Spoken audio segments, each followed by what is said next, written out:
What's going on, y'all? Welcome back to my channel, and I'm back with another vid. And today, I'm gonna be discussing Power Book 2 Ghost Season 4, my thoughts and theories on certain characters in it. If you're just now discovering me, I appreciate it if you hit that like button, that subscribe button, and leave your thoughts down below if you're feeling this vid.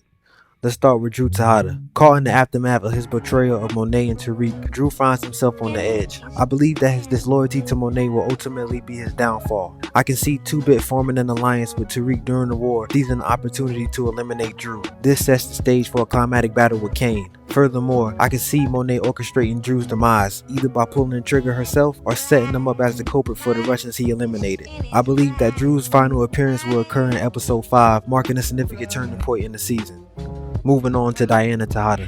A critical choice awaits her that could shape her entire future. Desperate to break free from the dangerous lifestyle she was born into, Diana yearns for a way out. But will Monet allow Diana to escape after she made a move to kill her? No. I speculate Monet might set Diana up to take the fall for her own crimes, trapping her in a web of deceit and implicating her with Detective Don Carter. Or maybe she gets out for good and attends college. Either way, the odds being in her favor is unlikely, and it's highly possible she would meet her end in this season. Now, let's discuss Effie, whose journey takes an intriguing turn at the end of Season 3. Realizing the consequences of her involvement in Tariq's betrayal, I believe Effie will begin to see the error of her ways. In a surprising turn of events, she may align herself with Tariq in his quest for victory, and this alliance could prove crucial in his war against the Tejadas.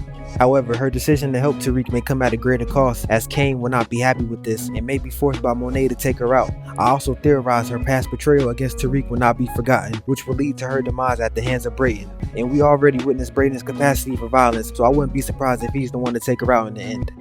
Now, let's talk about Monet, the matriarch of the Tejada family. As tensions rise and Monet faces an uncertain future, will she find out the truth? Those who she believed to be loyal to her making a move to have her killed? I think she eventually will, and will begin plotting her revenge, and this move being the end of the Tejada family for good. If that happens, Monet will find herself all alone, forced to confront the consequences of her past actions and the weight of her new choices. However, she's known for her resourcefulness and cunning intelligence. I speculate that she might form an alliance with Tariq and Brayden, and together those three will take over Noma's drug business. This will lead to Season 5 as Monet being the villain they will have to deal with in the end.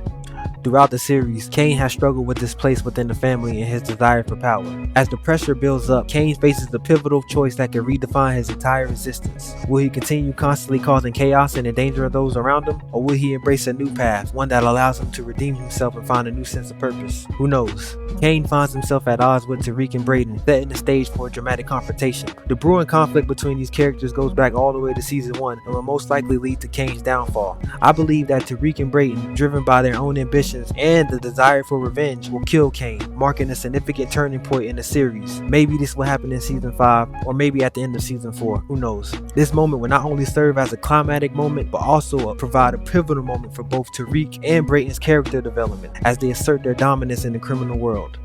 Let's discuss Tariq. As Tariq fully navigates the treacherous world of drug dealing while abandoning his academic pursuits, his choices will become increasingly more complex. With his father's legacy still haunting him, Tariq walks a tightrope between a life of crime and his desire for a legitimate future. Will he be able to balance these conflicting worlds, or will he be consumed by the darkness that surrounds him? I speculate that Tariq will be tested like never before. Faced with life-altering decisions, he will ultimately be victorious in the war and build an organization by this upcoming season's end. I believe he finally will live up to his father's name and will undoubtedly be the new king of the streets.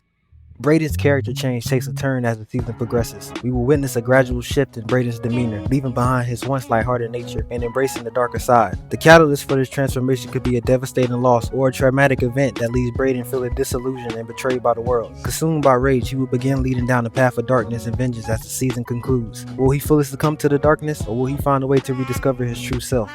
As Tariq continues to navigate a dangerous path, law enforcement will intensify their pursuit of him. The feds, driven by a personal vendetta, will stop at nothing to bring him to justice. Meanwhile, Davis MacLean may also find himself under scrutiny as law enforcement digs deeper into his involvement. I speculate Davis will become more violent and may catch a body this season. Others, such as Rashad Tate, may meet his end in this season as well. I don't see his story continuing on. It will be sad, as he's one of the last Power OGs. So there you have it, my thoughts and my predictions on Power Book 2 Ghost Season 4. I could be hella wrong, but we'll see once it's fully released. And I'll continue to drop more predictions on Power Book 2 Ghost for the future. I'll catch y'all next time.